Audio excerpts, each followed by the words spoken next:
Assalamualaikum warahmatullahi wabarakatuh. Saya Hirsbun Arif dari Forum News Network.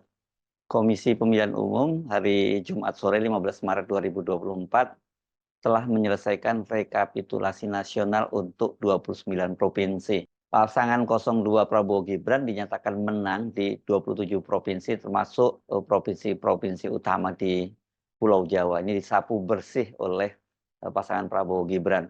Sementara paslon 01 Anies Muhaimin unggul di 2 provinsi, yakni Provinsi Aceh dan Sumatera Barat. Sikap Timnas Amin sejak awal itu sangat jelas. Menolak hasil rekapitulasi karena Pilpres kali ini berlangsung curang, dan curangnya itu keterlaluan. Curangnya itu betul-betul yang disebut sebagai terstruktur, sistematis dan masif.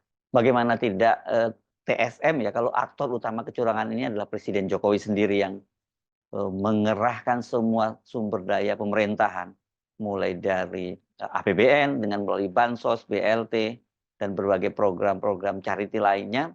Dan sementara kalau dari sumber daya kekuasaan, pemerintah itu melalui aparatur sipil negara, aparat penegak hukum, dan juga lembaga-lembaga pemerintahan lainnya. Timnas Amin menyebut bahwa Jokowi itu melakukan kecurangan dengan dibantu oleh para penyelenggara pemilu, yakni oleh KPU, Bawaslu, bahkan juga sampai Mahkamah Konstitusi. Ini lembaga tinggi negara yang kalau dari sisi sebagai penjaga konstitusi, ini lembaga tertinggi yang diharapkan jadi pengadil yang jujur manakala terjadi hasil perselisihan hasil pemilu ya, perselisihan hasil pemilu atau PHPU. Dari hasil rekapitulasi nasional tadi sesungguhnya kita sudah bisa menduga jauh-jauh hari, dan ini kita memastikan KPU akan memenangkan pasangan 02 Prabowo Gibran, dan angkanya itu pasti tidak akan jauh-jauh dari hasil quick count dan juga Sirekap. Apakah pengumuman hasil Pilpres oleh KPU itu berarti perjuangan berakhir dan kemudian kita mengaku kalah begitu saja? Nah, soal ini saya kira jelas ya, kalau dari kita simak pernyataan dari calon presiden nomor 1 Anies Baswedan, yang dia itu punya pesan khusus untuk para pejuang perubahan.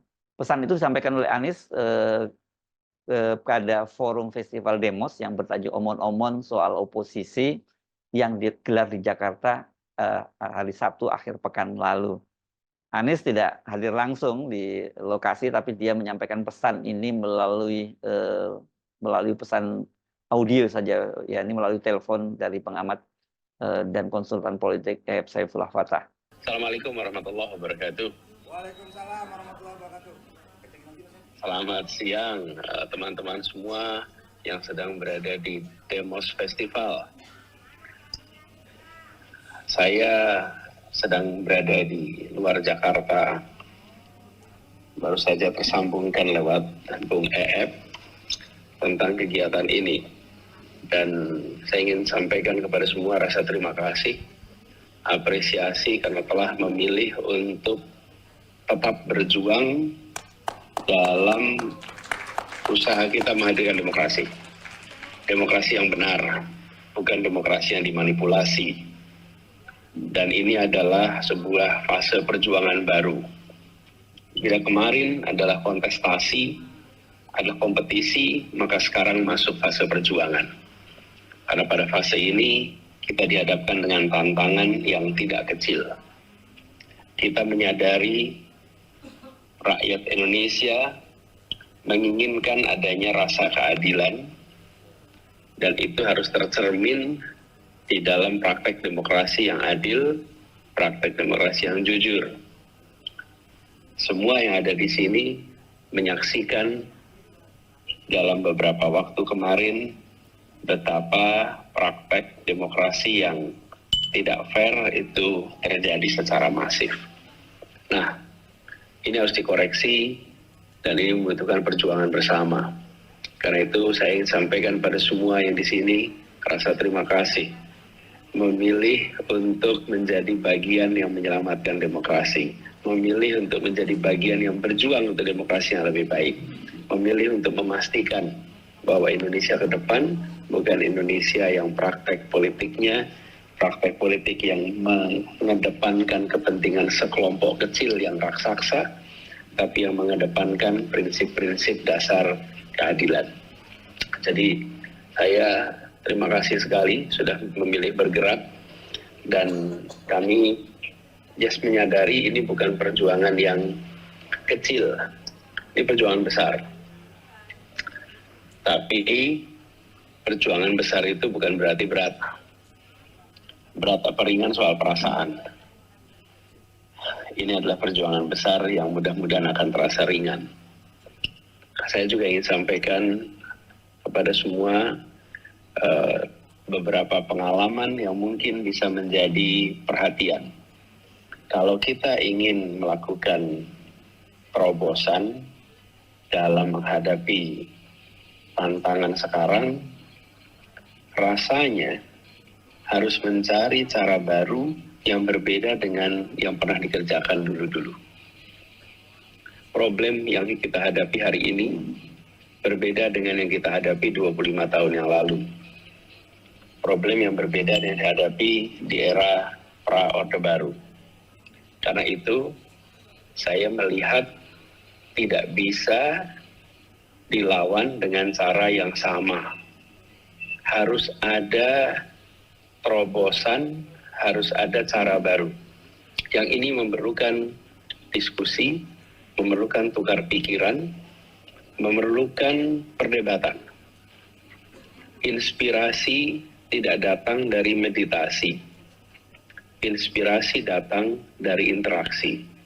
Dan berinteraksinya orang-orang yang memilih untuk melakukan perubahan, tidak membiarkan praktek seperti ini melenggang tak ditantang, interaksi ini akan memunculkan terobosan.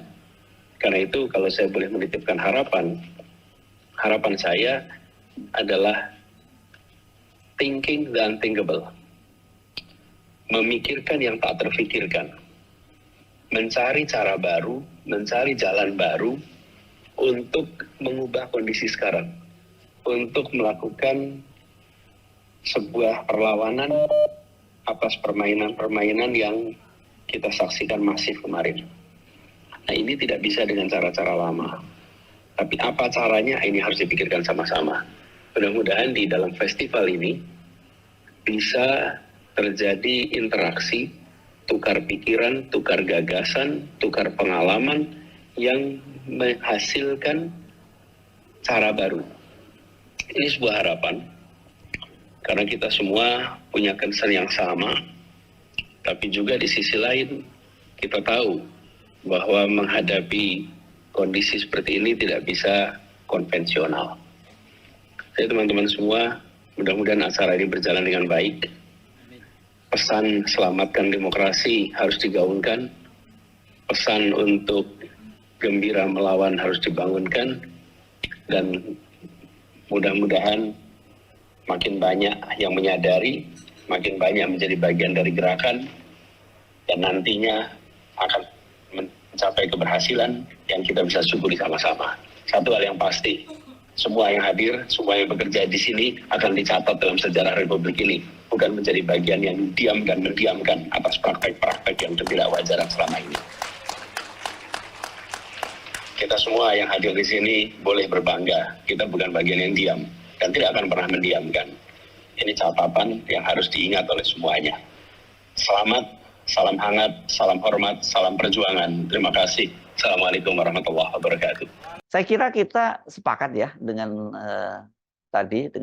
proposal baru Anies gitu, yang bahwa kita tidak boleh tinggal diam dan membiarkan demokrasi di Indonesia dihancurkan oleh Jokowi dan keluarganya. Penting bagi para kalangan civil society, penggiat demokrasi, dan mereka yang mencintai negara ini untuk merumuskan kembali strategi gerakan menyelamatkan demokrasi, menyelamatkan Indonesia dari kehancuran di tangan seorang tiran bernama Jokowi. Dan cara-caranya seperti yang tadi disampaikan oleh Anies adalah cara konvensional. Cara melalui pemilu itu kan sebenarnya ini, melalui pilpres itu kan sebenarnya itu adalah cara konvensional. Sebenarnya itu konvensional yang konstitusional. Tetapi kita ketika menempuh cara yang konstitusional tapi konvensional itu kan dihancurkan oleh Jokowi dengan melakukan berbagai kecurangan itu. Jadi saya kira kita mesti sepakat memilih opsi-opsi lain di luar jalur-jalur konvensional, misalnya seperti membawa kasusnya ke Mahkamah Konstitusi. Sebenarnya harapan yang pertama sekali sekarang adalah hak angket yang kita titipkan pada partai-partai oposisi di DPR. Tapi kalau kemudian ternyata mereka juga tidak bisa kita harapkan, kita tidak boleh menyerah. Kita harus terus berjuang, terus berusaha untuk menyelamatkan demokrasi Indonesia. Saya Hersbun Arif dari Forum News Network. Sampai jumpa lagi. Wassalamualaikum warahmatullahi wabarakatuh.